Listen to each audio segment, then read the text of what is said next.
Remove all 6 pump head bolts using the 5mm Allen key and ratchet.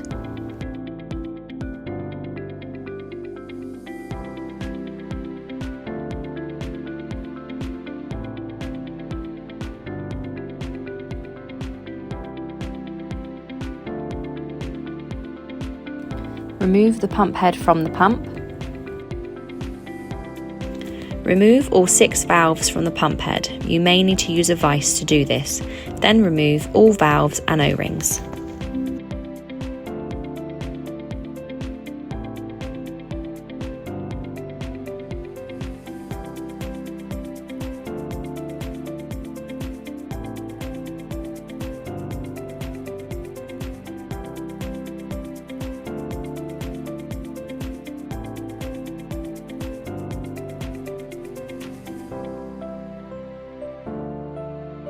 Using kit 1864, install the new O-ring followed by the valve and replace the valve cap.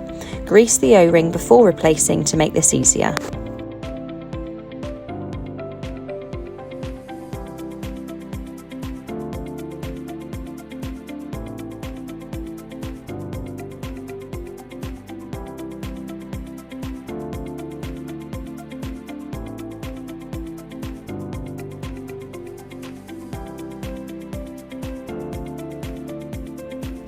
Place the pump head onto the pump, ensuring it is flush to the pump. Finally, replace all 6 pump head bolts, ensuring not to over-tighten.